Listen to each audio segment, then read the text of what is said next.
Welcome back to Passionates About Tech. Want to supercharge your computer by dual booting Kali Linux alongside Windows 10 or 11?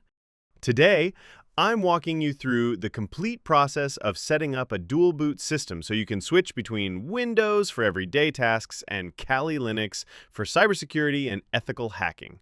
This setup is perfect for enthusiasts, students, or professionals looking to explore penetration testing without losing their Windows setup. Let's dive into this step-by-step guide and get your computer ready to rock both operating systems.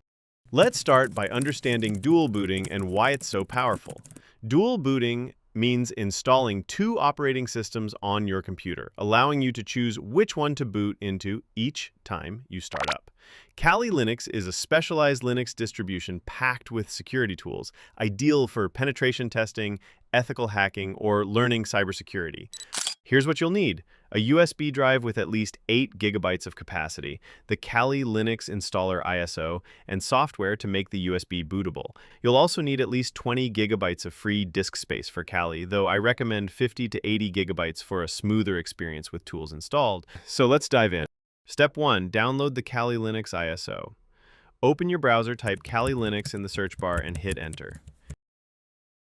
Click the first link that appears to visit the official kali.org website. On the website, click the download button. Choose installer images. Then scroll down and click the download button for the 64-bit installer ISO. Save the Kali Linux ISO, which is about 4.1 gigabytes, to your downloads folder. We're using the installer ISO for a full installation, but the steps are similar for the live image if you prefer to test Kali first. Step 2. Create a bootable USB drive. We'll use Rufus, a reliable tool for this task. Open your browser, type rufus.ie, and hit enter. Download Rufus 4.2 for Windows 64-bit. Once downloaded, double-click the exe file and click Yes to run it. Plug in your USB drive. Note that it will be wiped, so back up any data on it first. In Rufus, select your USB drive under Device. Click Select next to Boot Selection, navigate to your Downloads folder, choose the Kali Linux ISO, and click Open. For partition scheme, select MBR if your computer uses UEFI, or GPT if it uses legacy BIOS. To check, press the Windows key plus R, type msinfo32, hit Enter, and look for BIOS mode. If it says UEFI, choose MBR and set target system to BIOS or UEFI. If it says legacy, choose GPT and UEFI non-CSM. Keep file system as FAT32 and click Start. When prompted, select Write in ISO image mode, click OK, and confirm that the USB will be erased. Rufus will format the drive and write the ISO, which takes a few minutes. Once done, click Close. Step 3. Prepare Windows for dual booting. First, disable Fast Startup to avoid partition resizing errors. Press the Windows key, type Control Panel, and hit Enter. Go to Hardware and Sound, then Power Options. Click Choose what the power buttons do, then click Change settings that are currently unavailable. You may need admin permissions. Uncheck Turn on Fast Startup Recommended, then click Save Changes. Next, shrink the Windows partition to create space for Kali. Right-click the Windows Start icon, select Disk Management, and find your C drive on Disk 0. Right-click the C drive, select Shrink Volume, and enter 60,000 in the box labeled Enter the amount of space to shrink in MB to allocate 60 gigabytes for Kali.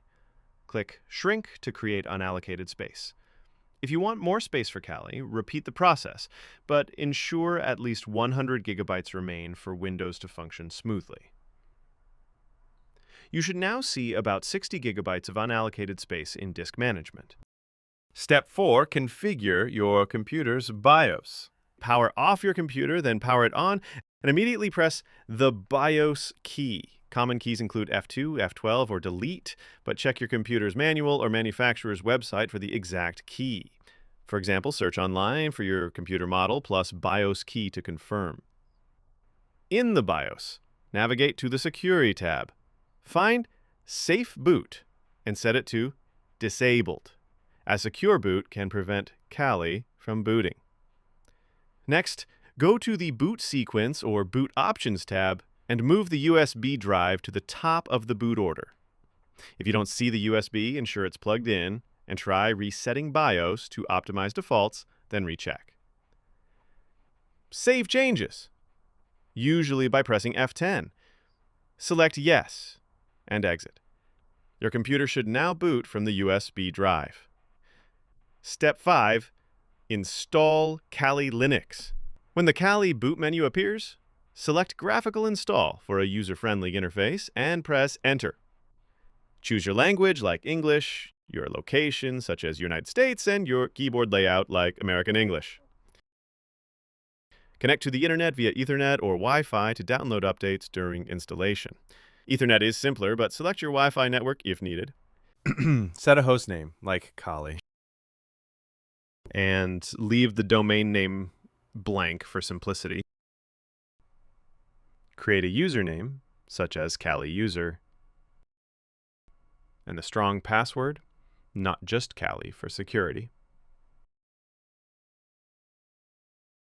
Select your time zone, then proceed to the partitioner. Choose Guided. Use the largest continuous free space to install Kali in the unallocated space you created. Select all files in one partition for simplicity. Then choose Finish Partitioning and write changes to disk. Confirm by selecting Yes to write changes. If you encounter issues selecting default or top 10 tools during software selection, uncheck them and proceed, as they can be installed later. When prompted, install the GRUB bootloader to the master boot record and select your main drive, not the USB. The installation will take 10 to 20 minutes. Once complete, remove the USB drive, select Continue, and reboot. Step 6. Verify the dual boot setup. After rebooting, you should see the GRUB boot menu, allowing you to choose Kali Linux or Windows.